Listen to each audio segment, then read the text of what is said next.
수요일 밤 우리에게 주신 말씀 로마서 11장에서 25절 32절의 말씀으로 로마서 강의 말씀을 받습니다. 성도의 구원은 취소되지 않습니다 라는 말씀의 제목으로 하나님 말씀 받기를 원합니다. 현대사회는 신용이 아주 중요합니다. 지금 여러분의 지갑 속에는 어느 정도의 헌금이 있습니까? 어느 정도의 현금이 있을까요? 분명히 예전에 비한다면 그 액수가 많지 않은 현금을 여러분들 지갑 속에 넣어 다닐 것입니다. 그리고 그 바로 현금을 넣는 지갑 공간 앞에 있는 플라스틱이 바로 우리가 현금을 덜 작게 들고 다니는 이유일 것입니다. 체크카드, 신용카드, 교통카드가 바로 이 플라스틱의 정체입니다. 현금을 가지고 다니지 않아도 이 카드가 있으면 얼마든지 물건을 구매할 수 있고 식당, 극장, 놀이동산, 주차요금, 대중교통도 이용할 수 있습니다. 비록 내 손에 현금이 없다고 해도 이 카드가 가진 신용이 이 모든 것들을 가능하게 해줍니다. 여러분에게 카드를 발급해준 은행이나 카드 회사는 미리 여러분의 수입 내역이나 자산 내역을 조사하고 신용평가를 끝냈습니다. 그리고는 자기들의 평가하기를 이 사람에게 카드를 발급해도 손해가 없을 것이라는 결정을 내렸다는 의미가 바로 여러분의 손에 있는 카드가 가진 의미라 할 수 있겠습니다. 그래서 카드를 사용하면 결제할 금액은 신용카드에서 미리 지불하고 우리는 사용한 금액만큼 결제 날짜에 맞춰서 입금만 하면 되는 시스템이 바로 우리가 사용하는 신용카드의 시스템입니다. 이렇게 사용한 금액의 액수가 점점 높아지고 또 결제가 제때만 처리된다면 시간이 지날수록 여러분의 신용도는 점점 높아지게 됩니다. 그리고 이 신용도는 이런 카드의 거래뿐만 아니라 보험료나 혹은 공과금을 미납하지 않아도 상승하게 됩니다. 서로 간에 신용이 낳은 결과라고 할 수 있습니다. 이 사람은 공과금을 제때 내는 사람. 이 사람은 보험료를 제때 내는 사람. 이 모든 것들이 우리의 신용을 지금 점점 결정짓고 있다라는 것입니다. 그렇지만 반대로 카드 결제를 한 후에 그 대금을 제때 입금하지 않게 된다. 그리고 계속 공과금과 보험료를 미납하게 된다면 신용도는 뚝뚝뚝 떨어지게 됩니다. 그만큼 이 시대는 신용도가 참 중요한 시대입니다. 이런 신용을 기준으로 우리가 이스라엘 백성을 평가해 본다면 이미 그 신용도는 그 신뢰도는 급락해서 흔히 말하는 신용 불량자가 될 것이고 금융권으로부터 심한 독촉을 받고 혹은 개인 간의 거래였다면 이미 절교를 당했을 것입니다. 그런데 놀랍게도 하나님은 우리가 가진 기준으로 신용도를 평가하지 않으십니다. 무엇으로 평가하실까요? 단 하나, 바로 언약과 믿음으로만 평가하십니다. 그래서 우리는 이 기준으로 볼 때, 우리의 기준으로 볼 때 이미 신용불량자라고 낙인 찍히고 사람들에게서 신용할 수 없는 인간으로, 신뢰할 수 없는 인간으로 낙인이 찍힌 채로 살아가는 이스라엘이 여전히 하나님의 사랑을 받고 있는 것을 보는 것으로 우리는 이것을 알 수 있습니다. 바울은 계속해서 이 놀라운 하나님을 그리고 그 하나님의 사랑을 찬송하는 모습을 우리는 볼 수 있습니다. 주신 본문 25절입니다. 시작. 형제들아 너희가 스스로 지었다 하면서 이 신비를 너희가 모르기를 내가 원하지 아니하노니 이 신비는 이방인의 충만한 수가 들어오기까지 이스라엘의 덜어는 우둔하게 된 것이라. 아멘. 바울은 이 하나님의 사랑을 신비라는 단어로 사용하면서 오늘 본문의 말씀을 이어갑니다. 신비하고 놀라운 사랑이라는 것입니다. 이 세상에서 말하는 어떤 사랑도 견줄 수 없는 위대하고 놀라운 사랑이기에 바울은 신비라는 단어를 사용한다 할 수 있겠습니다. 하나님의 원가지였던 그 이스라엘을 잘라내시고 그 잘려나간 부분에 이방인들이 접붙임을 받게 되어 하나님의 자녀가 되는 놀라운 신비를 계속해서 바울은 이야기하고 있습니다. 그리고 이렇게 자신이 잘려나간 그 자리에 자기를 대신해서 이방인들이 접붙임을 받는 모습을 보면서 하나님께로 돌아오는 이스라엘을 기대하고 계신 하나님의 그 사랑 또한 신비라고 그렇게 바울은 이야기합니다. 말로 다 표현할 수 없는 은혜와 사랑을 받았으면서도 하나님을 배신하고 하나님을 배반하고 원망하고 불평하며 하나님을 버리고 살아가는 백성이 그 이스라엘인데, 그럼에도 불구하고 하나님은 여전히 그들을 어떻게 하신다고요? 짝사랑하고 계신 거예요. 이스라엘 백성은 여전히 하나님 싫어요. 하나님 안 믿을 거예요 라고 말하는 그 가운데서도 하나님은 여전히 그들을 향해 이처럼 사랑한다 말씀하시는 것입니다. 여러분, 바울의 설명을 들어보십시오. 하나님이 유대인들이 불순종해서 그들보다 이방인들을 먼저 복음 안에서 자기 자녀로 삼으셨다라고 말씀합니다. 유대인들보다 이방인들이 먼저 복음을 더 많이 받아들였다는 이야기입니다. 그러나 유대인들을 위한 하나님은 분명한 특별한 미래의 계획을 갖고 계시고 지금 그 일들을 하나씩 진행하고 계시다라는 것입니다. 바울은 이 하나님의 미래의 계획은 일정 기간 유대인들을 불신앙의 상태로 내버려 두는 것이다 라고 이야기합니다. 이를 통해서 하나님께서 의도하신 이방인들의 구원받은 숫자가 어떻게 되면 충만한 수가 들어오게 되면 그때는 본격적으로 이 유대인들로 하여금 복음을 받아들이게 하고 온 이스라엘을 구원의 길로 이끄시겠다라는 것이 바로 하나님의 이스라엘 백성을 향한 미래의 구원 계획이라는 것입니다. 이렇게 하나님을 배반하고 하나님을 배신하고 하나님을 떠나가 있지만 그럼에도 유대인들은 하나님의 구속의 계획 안에서 특별한 위치를 지니고 있다는 것을 바울은 다시 한 번 더 강조하고 있는 것입니다. 이건 이스라엘만을 향한 하나님의 사랑이 아니라 죄인으로 하나님과 원수로 살던 우리를 향한 하나님의 사랑을 말씀하는 것이기도 합니다. 여러분, 우리가 이스라엘과 다른 사람입니까? 아니요. 바로 우리가 이스라엘입니다. 은혜로 우리 구원받았습니다. 그렇지만 우리는 기회만 주어지면 하나님에게서 멀어지려고 애씁니다. 세상의 성공을 위해서, 인간적인 어떤 무언가를 위해서, 그리고 부정과 불법을 저지르고자 할 때면 하나님께서 나를 외면해 주셨으면, 나를 모르는 척 해 주셨으면 하기를 원합니다. 그러다가 세상에서 실패하고 낙심하고 절망하고 다른 사람에게 상처받고 배신당해서 모든 것을 잃어버린 채로 지쳐 쓰러질 때가 되면 그제서야 돌이켜 하나님을 바라보며 말합니다. 천부여 의지없어서 손들고 옵니다. 주 나를 외면하시면 나 어찌합니까? 그런데 하나님은 이처럼 연약한 우리이지만 택한 백성, 영적인 아브라함의 자손이 되었기에 우리를 또 안아주시고 또 받아주십니다. 이것이 무엇이라고요? 하나님의 신비. 바울은 그렇게 표현하고 있습니다.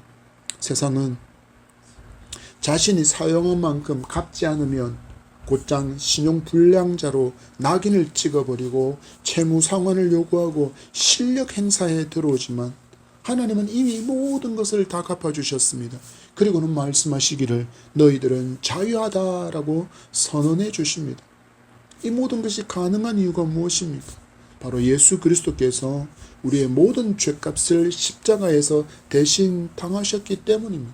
그것도 당신의 목숨으로 담당하셨습니다. 세상의 모든 불법과 편법, 위법에 대해서도 무지해야 합니다. 그러나 단 하나 우리는 이 사랑에 대해서만큼은 우둔하거나 무지하면 안 됩니다. 왜냐하면 이 진리를 모른다면 우리는 완전히 망하는 인생이 될 것이기 때문입니다. 이것은 하나님께서 정하신 약속이기 때문에 반드시 하나님은 이것을 지키십니다. 이처럼 나를 사랑하사 나를 위하여 십자가에서 죽으신 예수 그리스도를 믿지 않는다면 영원한 지옥에서의 형벌이 약속되어 있다라는 것입니다. 그래서 이처럼 놀라운 구원의 복음의 진리를 듣는 것이 복된 것입니다. 그러나 듣기만 해서는 안 됩니다. 들은 이 복음을 어떻게 해야 됩니까? 믿어야 합니다. 그리고 나의 구주로 예수 그리스도를 모셔드려야 합니다. 바울은 이렇게 외치며 이스라엘이 하나님께로 돌아오기를 간절히 사모하고 있습니다. 26절과 27절입니다. 시작. 그리하여 온 이스라엘이 구원을 받으리라. 기록된 바 구원자가 시온에서 오사 야곱에게서 경건하지 않은 것을 돌이키시겠고 내가 그들의 죄를 없이 할 때 그들에게 이루어질 내 언약이 이것이라 함과 같으니라. 26절의 말씀은 이사야서 59장 20절의 말씀을 인용하고 있고 27절의 말씀은 이사야서 27장 9절 하반절의 말씀을 인용하는 말씀입니다. 우둔한 상태로 있는 온 이스라엘이 구원을 받게 되는 때가 있는데 바로 예수 그리스도께서 오셔서 회복하시는 때라고 이야기합니다. 여기 시온은 예루살렘을 이야기합니다. 예루살렘에 오신 예수 그리스도는 굳은 마음으로 있는 이스라엘 백성들의 마음을 부드럽게 하시고 그들의 죄를 다 씻어주시고 그들을 온전히 회복해 하신다는 놀라운 약속을 지금 말씀하고 있는 것입니다. 그리고 이것은 하나님의 언약이기 때문에 반드시 성취될 것을 지금 바울은 강조하기 위해서 구약의 말씀을 지금 인용하고 있는 것입니다. 여전히 우둔한 가운데 있고 무지하여서 예수 그리스도를 거부하고 십자가에 못 박아 죽인 이스라엘이지만 하나님은 그들을 구원하실 것입니다. 우리를 먼저 복음 안으로 불러주신 것처럼 그 약속의 날에 이 회복과 이 구원의 역사는 반드시 하나님께서 약속하셨기 때문에 반드시 성취될 것입니다. 우리는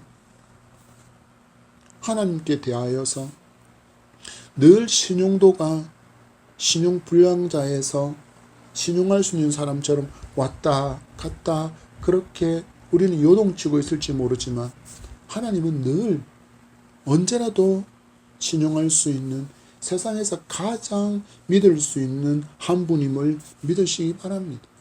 여기에 대해서 성도는 하나님의 약속을 잘 알아야 하고 하나님의 약속을 믿고 그리고 그것을 잘 붙들고 살아야 합니다. 왜냐하면 너무나도 많은 미혹의 목소리가 우리를 쓰러지게 만들고 우리를 속이는 너무나도 많은 소리들이 우리 주변에 있기 때문입니다. 여러분, 이제 세상이 주는 거짓되고 허황한 약속은 이제 다 버리시기 바랍니다.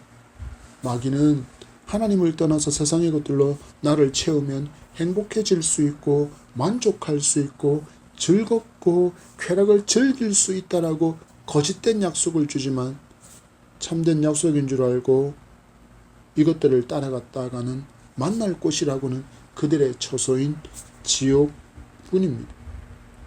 요즘은 훨씬 더 이 마귀의 유혹이 교묘해져서 이것이 마귀의 것인가라고 분별하기가 너무나도 쉽지 않은 시대입니다. 마치 예수 그리스도를 믿고 말씀에 따라서 살아가는 삶이 스스로 자신을 무인도에 던져넣는 삶인 것처럼 세상에서 고립된 사람으로 점점점 도태되어지는 그런 패배자와 같은 인생이 되고 말 것이라고 그렇게 끊임없이 우리에게 속삭인다라는 것입니다. 그래서 무엇을 요구할까요? 적당하게. 예수 믿는 건 너무 특출하게 믿지 마. 그냥 적당하게. 신앙생활도 하고 사회생활도 하고 신앙생활도 하면서 세상도 좀 즐기면서 그렇게 적당하게 타협을 하면서 세상의 풍조도 맞춰가면서 살아가도 괜찮다라고 이야기합니다. 왜? 하나님은 용서의 하나님이고 하나님은 사랑의 하나님이니까 그래도 괜찮아 라고 그렇게 사탕발림으로 교묘하게 우리를 유혹하는 목소리가 너무나도 많은데 안타깝게도 이런 교묘한 속삭임에 너무나도 많은 크리스찬이 속고 살아간다는 것입니다. 사도 바울의 고백을 보십시오. 갈라디아서 1장 10절은 이제 내가 사람들에게 좋게 하랴 하나님께 좋게 하랴 사람들에게 기쁨을 구하랴 내가 지금까지 사람들의 기쁨을 구하였다면 그리스도의 종이 아니니라. 사람들은 이야기합니다. 너무 고지식하게 예수 믿지 마라. 적당하게 타협도 하면서 사람들의 기분도 좀 맞춰주면서 그렇게 사역을 하면 더 많은 사람들이 모이지 않겠느냐라는 유혹이 여러분 얼마나 달콤합니까? 야, 이렇게 하면 지금보다 더 많은 사람들이 모여들 수 있어. 그들이 적당하게 술 마시는 거 용납해주고, 그들이 적당하게 담배 피우는 거 용납해주고, 그들이 적당하게 결혼 전에 혼전 임신하는 것들, 그것들 다 좀 허락해줘. 이혼 괜찮아. 부부가 서로 싫어서 헤어지는데 그 자녀들이 무슨 상관이야. 그냥 헤어져 괜찮아. 그렇게 이야기할 수 있으면 좋지 않겠니? 동성애도 괜찮다라고 말해주면 동성애자들이 교회 오지 않겠니? 그러면 교회가 사람들이 많아지니까 야, 너 괜찮은 목회하는 사람처럼 보일 수 있지 않고 너희들 교회가 괜찮은 교회처럼 보이지 않겠느냐라고 그렇게 어마어마한 유혹을 펼쳐온다는 것입니다. 바울은 다른 복음을 전하는 사람들이 주변에 많았다는 것을 알려주고 있습니다. 이 다른 복음을 전했던 자들의 정체는 유대인이고 그들은 믿음으로만의 구원이 아니야 율법대로 살아야 구원받아라고 외쳤던 사람들입니다. 그들은 바울에게 이야기합니다. 바울, 너도 우리가 가르치는 것처럼 이렇게 가르치면 야, 유대인들이 얼마나 좋아하겠냐 너를. 그리고 다른 크리스찬들을 좋게 볼 것 아니냐. 왜 그렇게 고지식하냐라고 사탕 발림을 하는 그 많은 사람들이 바울 곁에 있었다라는 것입니다. 이 시대는 더욱 그렇습니다. 야, 종교는 다 연결되어 있는 거야. 하나님이라는 이름만 부르지 않을 뿐이잖아. 석가도, 알라도, 힌두도, 공자도, 게돌릭의 마리아도 다 구원자야. 그러니 뭘 믿어도 구원받아. 야, 그러니까 이제 우리 서로를 인정해 주자. 서로 교류도 좀 하고. 여러분, 정말 하나님께서 다양한 이름으로 다른 종교인들에게 섬김을 받고 있는 것일까요? 아니요. 다른 종교에서 말하는 하나님이 유일하신 여호와 하나님, 삼위일체의 하나님, 당신의 아들을 이 땅에 보내신 바로 그 하나님이 맞을까요? 아닙니다, 여러분. 절대로 아닙니다.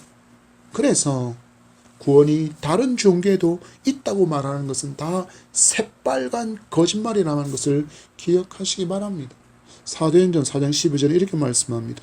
다른 이로서는 구원을 받을 수 없나니 천하 사람 중에 구원을 받을 만한 다른 이름을 우리에게 주신 일이 없음이라 하였더라. 그 종교에는 메시아가 오신 적이 없습니다. 성경은 분명히 메시아를 통하여서만 구원을 받는다고 이야기합니다. 예수 그리스도를 통하여서 구원을 받는다라고 말씀합니다. 다른 어떤 종교에도 메시아가 참 하나님으로 참 신으로 이 땅에 온 적은 없습니다. 이렇게 이야기하면 그들은 또 이야기합니다. 기독교는 너무 독선적이야. 너무 고지식해. 너무 딱딱해. 그러니까 사람들이 기독교를 거부하고 멀리에서 갈수록 신자의 숫자가 감소하는 거잖아. 사람들 비위도 좀 맞춰주는 프로그램이라도 해봐라. 그러면 사람들이 기독교에 대해서 호의를 가질 거 아니냐라고 말합니다. 적당한 타협을 요구하는 이런 목소리가 우리 귀에 들리기에는 좀 더 합리적인 것처럼 들리고 요즘 사람들이 말하는 것처럼 깨어있는 종교인, 깨어있는 지식인처럼 들릴지 모르지만 이것은 마귀의 미혹의 목소리일 뿐이라는 것을 성도는 기억해야 합니다. 여러분, 기독교는 시작하면서부터 세상으로부터 환영받지 못했습니다. 여러분, 예수께서 환영받으셨습니까? 아니요. 예수님은 환영받지 못하셨습니다. 심지어 고향에서도 환영받지 못하셨습니다. 저는 마리아의 아들이 아니냐, 요셉의 아들이 아니냐, 저의 형제들과 저의 누이들을 우리가 다 아는데 제가 무슨 선지자냐, 제가 무슨 메시아냐. 선지자는 그 마을에서 환영받는 일이 없다고 말씀하실 만큼 예수 그리스도는 환영받지 못했습니다. 심지어 박해당하셨습니다. 그리고 십자가에 못 박혀 돌아가셨습니다. 왜일까요? 구원은 오직 예수 그리스도를 믿는 믿음으로 얻게 된다고 외쳤기 때문입니다. 다른 이유 없습니다, 여러분. 구원은 오직 예수 그리스도를 믿는 믿음으로 얻게 된다고 외쳤기 때문에 기독교는 지금까지 박해를 받고 있는 것입니다. 그러나 여러분 기억하시고 확신하시기 바랍니다.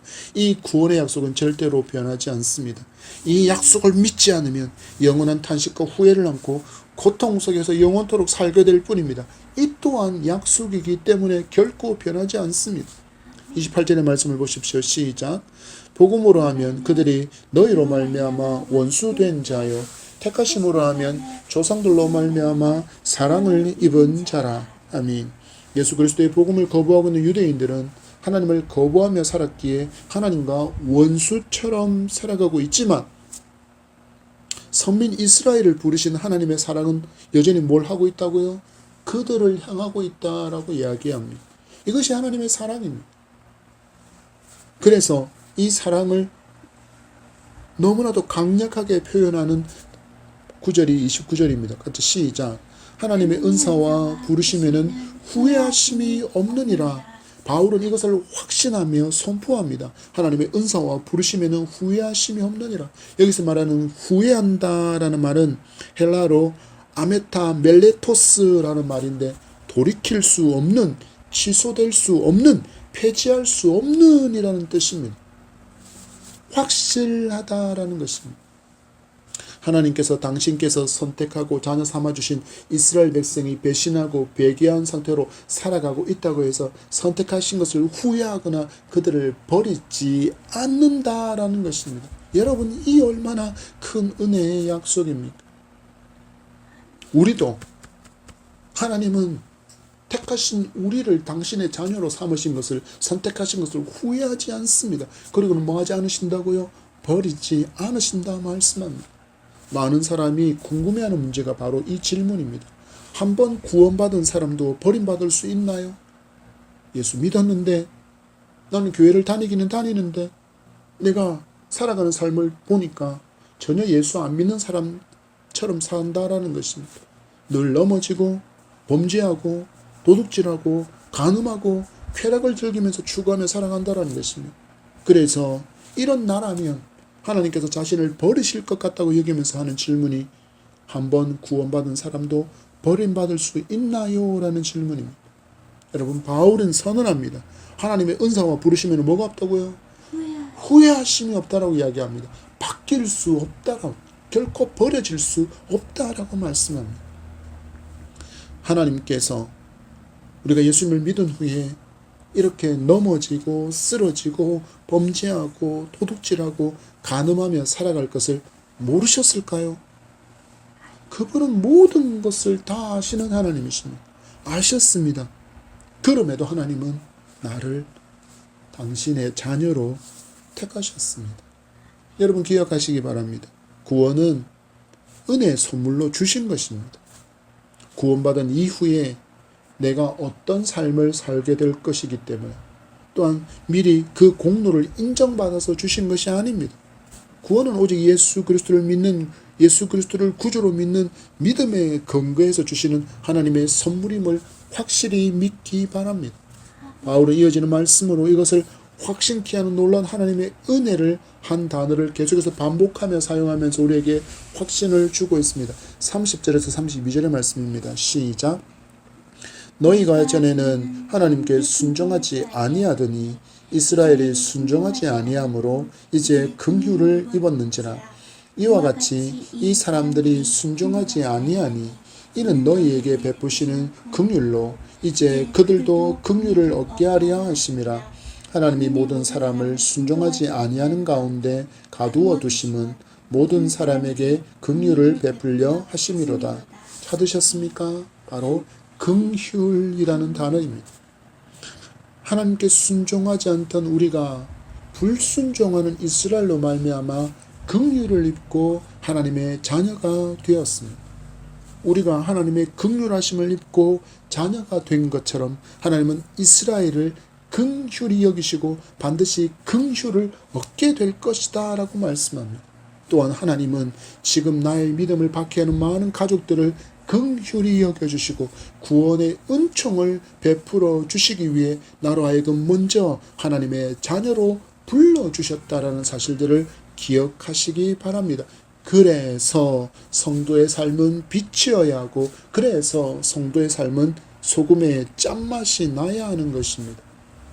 이것은 구원받기 위한 어떤 조건을 충족하기 위한 수고와 노력이 아니라 이미 구원받은 성도로서 성도답게 하나님을 닮은 하나님의 자녀다운 삶을 살기 위한 것이고, 이를 통해서 세상의 빛으로 세상의 소금으로 살아서 저들에게 나를 지급받게 하고 나를 힘겹게 만드는 그들이 내게서 일어나는 이 놀라운 변화와 평안을 보면서 시기가 생기도록 하기 위해서 우리를 먼저 당신의 자녀로 불러주셨기 때문에 우리는 그 하나님을 닮은 모습으로 살아가야 할 무한한 의무가 있다라는 것입니다. 너는 왜 항상 웃니? 라는 어린이 복음송이 있습니다.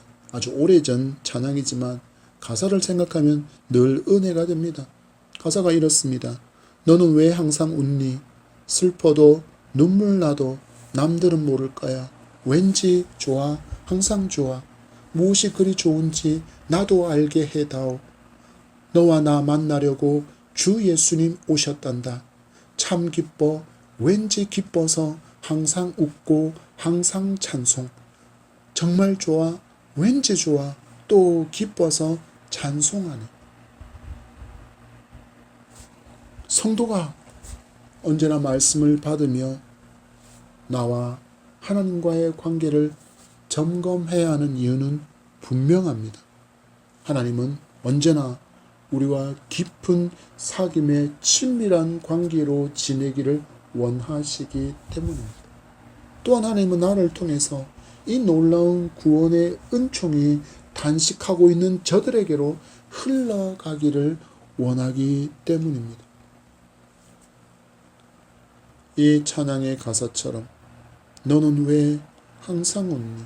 슬퍼도 눈물 나도 남들은 모를 거야. 왠지 좋아, 항상 좋아.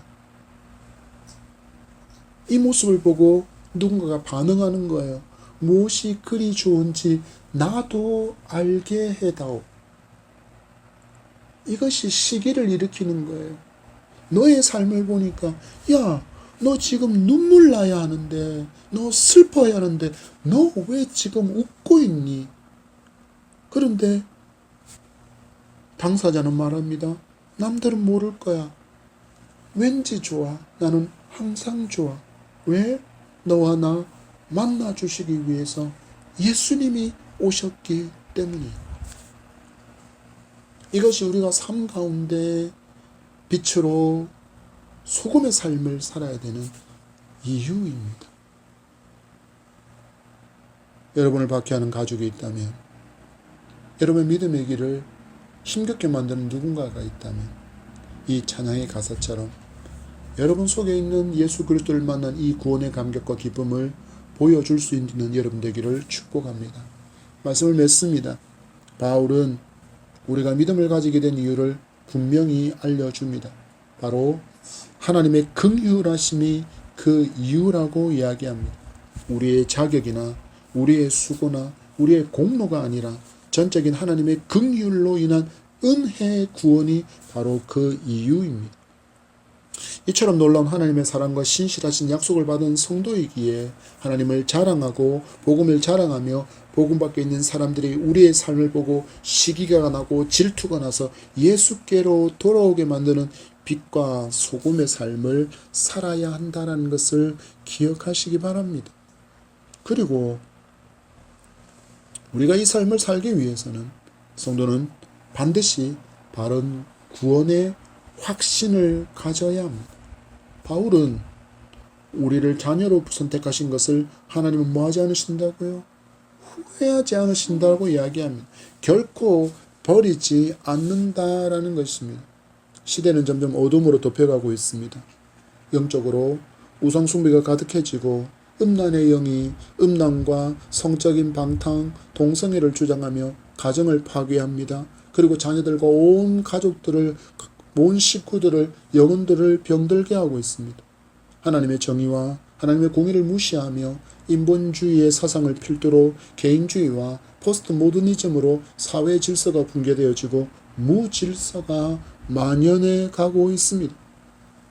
이 모든 것은 예수 그리스도께서 죽음으로 회복하신 그 하나님과의 회복된 관계를 깨뜨리는 모습입니다. 하나님은 질서의 하나님이시지 무질서의 하나님이 아니시기 때문입니다.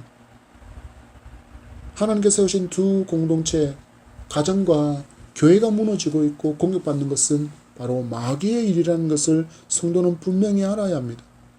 이런 시대의 사상은 성도들에게 이들처럼 살지 않으면 뒤처질 수밖에 없다고 적당히 타협하면서 살라고 요구하지만 성도는 어떻게 해야 합니까?